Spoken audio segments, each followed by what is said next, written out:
Bismillahirrahmanirrahim. Qala al-mu'allifu rahimahullahu ta'ala wa nafa'ana bi ulumihi amin ya Allah ya rabbal alamin. Halaman 20. Qala ngadawu sa Abu Sulaiman Ad-Darani. Tuba ari kabagjaan eta liman pikeun jalma tobat anu alus lahu pikeun si iman naon khutwatun lengkah wahidatun anu hiji. Fi umrihi dina umurna si iman. La yuridu anu teu ngarepkeun biha kana itu khutwah illallah angin ka Gusti Allah taala. Bagja pisan jalma anu mana eta jalma teh alus dina lengkahna. Tuh, dina urusan umur, dina sagala umurna teu aya deui nu dikarepkeun terkecuali ka Allah. Jadi jadikeun setiap lengkah urang, jadikeun setiap pagawean urang teu aya deui anu disupri teh iwal ti Gusti Allah. La maksuda illallah. Kitu dah. Wa ma khuduhu sareng ari tempat panyokotanana itu dawuhan Nabi. Itu dawuhanana Nabi eta qaulu dawuhanana itu Abu Sulaiman nya eta qaulu dawuhan Nabi sallallahu alaihi wasallam limuan kamuan radhiyallahu anhu. Ahlis kudu ikhlas anjeun al amala kana amal. Yaji maka nyukupkeun ka anjeun minhu tinu itu amal naon al-qalilu anu saeutik. Jadi ari gawe amal mah sanajan ayeuna saeutik bakal nyukupkeun dina harti bakal aya timbal balik pembalasan ti Allah nu leuwih-leuwih sanajan amalna leutik tapi dibarengan jeung kaikhlasan. Gede gari teu ikhlas mah moal ngan saukur cangkang eusina moal kapanggih gitu. Qala wa qala ngadawu sa sa'ir rusair. Pardun eta pardu. Ala nasika manusa naon ayatubu arien tatobat itu nas teh. Lakin tetapina tarkud dunubi ari ninggalkeun dosa eta awjaba wajib. Leuwih wajib eta awjabu leuwih wajib. Jadi kieu. Tobatna manusa nitah tobat ain tobatna manusa eta hukumna wajib pardu. Tetapi ninggalkeun dosa tina manusia eta leuwih wajib. Daripada ayeuna urang kudu tobat mending keneh ulah nyieun dosa. Daripada ayeuna urang kudu ngabala mending keneh ulah ngabala. Daripada ayeuna urang kudu sasapu mending keneh ulah ngabala kitu dah. Wa sabru sareng ari sobar pina ibati dina balai eta sobun hese. Lakin tetapina pautu sawabi ari lapurna ganjaran eta asabu leuwih hese. Sobar tina urusan balai eta jelas hese. Tetapi nata lamun ayeuna lapur urusan ganjaran urang eta nahana teh leuwih hese. Sok ayeuna loba ayeuna ganjaran urang nu lapur ku gawe teu ikhlas, ku hasud, ku gibah, ku sagala rupa kan itu ngaleungitkeun kana ganjaran eta nahan eta teh leuwih hese. Tinimbang ayeuna sobar tina balai. Da heueuh bibir teh sok kadang-kadang refleks we ngobrolkeun batur teh kitu tah. Wadahru sareng ari zaman pi sorpihi dina barobahna itu zaman itu dahru eta ajibun aneh. Barobahna zaman itu aneh. Lakin tetapi na goflatun nasi ari pohona manusia eta ajabu leuwih aneh. Aneh ieu soalna. Barobahna zaman ayeuna ti waktu ka waktu tiba heula urang leutik ayeuna geus gede. Zaman teh barobana luar biasa, keanehan loba. Tetapi na poho manusia leuwih aneh. Sok gerak. Setiap waktu ku Allah dipaparinan nikmat, setiap waktu ku Allah dipaparinan kanyaa, tapi manusia loba nu poho. Asana teu pantes lamun teh mah urang poho ka Allah. Lamun teh mah ku Allah dicabut fasilitas urang kumaha? Kakara-karasa nikmat eueuhna teh. Tah mata pohona manusia teh ka Allah leuwih aneh eta. Wa kullu man sareng ari sakur-sakur perkara qad yuja anu qad yaji anu datang tah. Itu umat eta qoribun deukeut.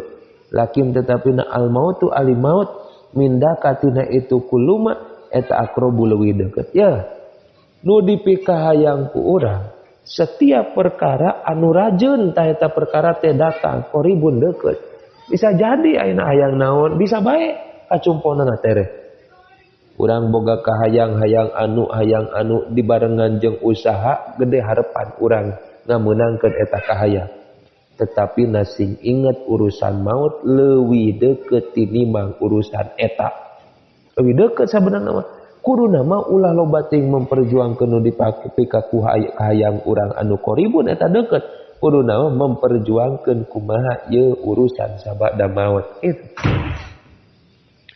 Qauluhu ari dawuhan musonif wa dahru fi sorfi eta ajibun ay inna zamana sa'nyana zaman pitagoyurihi dina barubana zaman bil umuri kana pirang-pirang perkara al hadisati anu anyar datang eta ajibun anu. Wa an Anas sareng kata piti Anas kharaja keluar Nabi sallallahu alaihi wasallam yauman dina hiji poe wa ya wa huwa baritu Nabi eta akhilun anu nyepeng biadihi ku pandangan Nabi biadi Abidarin kana pandanganna adib Abidar. Pakola ngadaw Nabi ya Abadar he Abadar a'alimta nah nyaho ajeun anna baina aidina sanyana eta tetep di antara hareupeun urang sadayana akobatan naon akobatan tanjakan kaudan anu sulit layas anu moal bisa aya nu naik hakana itu akobah ilal muhibbuna saha ilal muhibbuna angin jalma-jalma anu hampang qala ngadawu sarojul rajul ya Rasulullah aminal muhibbina nah eta tetep tina sawarehna jalma nu hampang anari kami kitu naros Gusti ari abdi teh termasuk jalma nu hampang lain aminal musaqolina atawa kami teh ti golongan jalma-jalma anu berat Gusti qala ngadawuh Nabi a indaka nah eta tetep dianjeun teh to amun ari kadaharan yaum to amu yaumin ari kadaharan sapoe qala ngadawuh itu rajul teh naam sumuhun Gusti aya abdi teh gaduh tuangan jang sapoeun mah pakola maka ngadawuh sa Rasulullah sallallahu waktu amu godin jeung kadaharan isuk qala ngadawuh itu rajul naam sumuhun aya kang enjing oge pakola ngadawuh sa Rasulullah sallallahu waktu amu ba'da godin kadaharan jeung kadaharan keur sanggeusna poe isuk qala ngadawuh itu abida itu rajul la teu aya Gusti pakola ngadawuh Rasulullah sallallahu alaihi wasallam lau kana lamun kabuktosan eta indaka tetep dianjeun nonto amu salasati ayamin kadaharan 3 poe kunta kabuktosan anjeun eta minal musaqolina ti jalma-jalma nu berat kabeh ya Allah ya Rabbana intaha beres di kawan.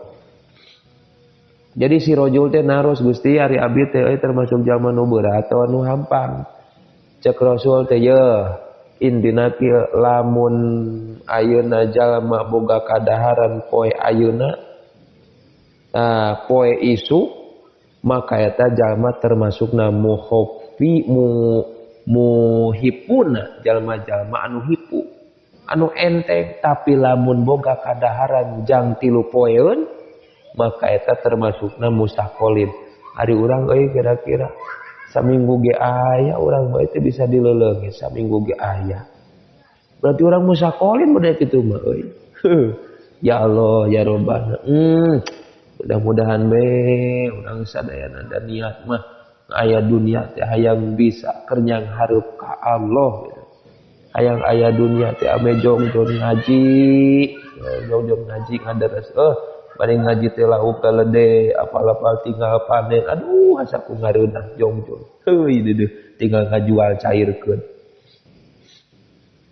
tah eta jadi kitu dah wal maqalatu saniyatu ari maqalah kadua an abadil hukama'i rahimahullahu taala arbaatun ari opat minal khisoli tinati pirang-pirang tingkah eta hasanatun alus wa huwa sareng ari maknana hasanah etama perkara ya ta'alaku nu cuman telbi kana itu mah non almadhu pamuji fil ajili di dunia wasawabi jeung ganjaran fil ajili di akhirat lakin tetapi na arbaatun arinu opat min hatina itu hisol arbatu hisol eta asanu leuwih alus jadi aya perkara opat perkara anu alus nu ngadorongna kana pamuji jeung ganjaran di akhirat tetapi na aya opat nu leuwih alus tinimbang eta opat perkara anu alus.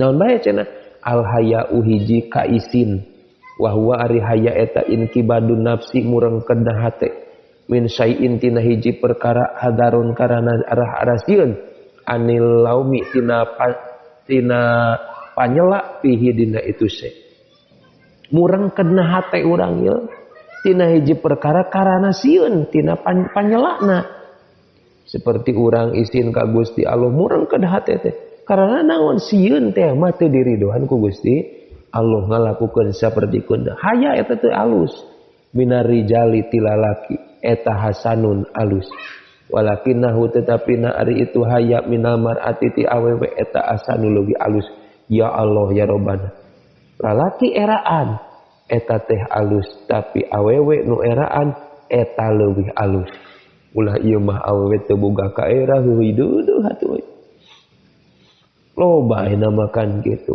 tah ieu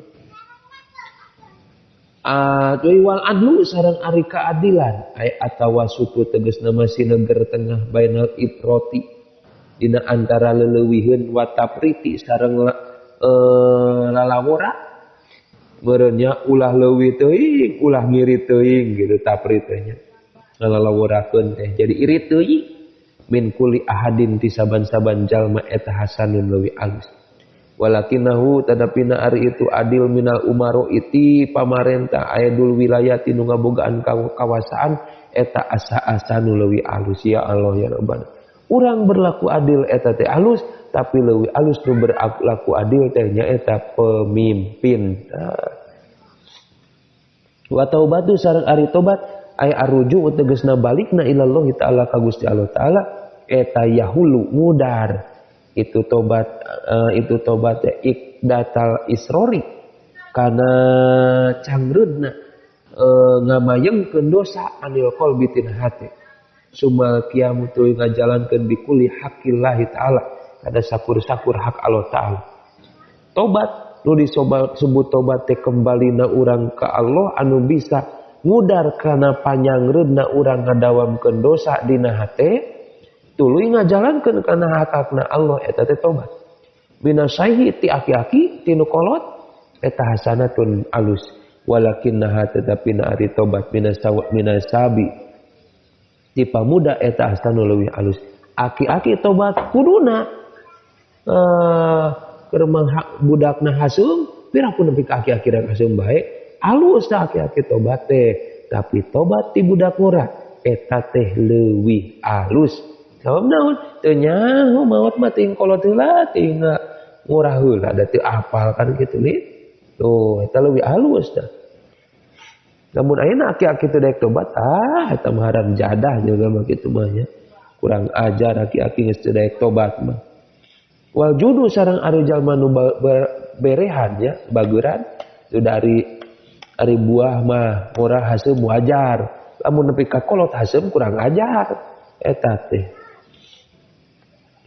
jalma nu bageuran aya ipadatu mah tegasna mah maedahkeunana perkara yang bagian nu mesti peryogi hese itu emak li audin lain karana make imbalan li iwadin gitu nya lain karana aya imbalan minal agniya iti jalma nu beunghar eta hasanun alus bageuran jalma nu beunghar eta alus sakuduna nu beunghar teh kitu euy ulah meni koret walakinnahu tetapina ari itu jun minal fuqara iti jalma nu fakir eta ahsanu leuwih alus komo lamun teh mah ayeuna nu fakir bari kaayaan tah kaayaan bageuran kitu itu leuwih alus jadi era ti lalaki eta alus tapi era ti awewe itu leuwih alus adil ti jalma biasa-biasa eta alus tapi keadilan ti pamarentah eta leuwih alus tobat ti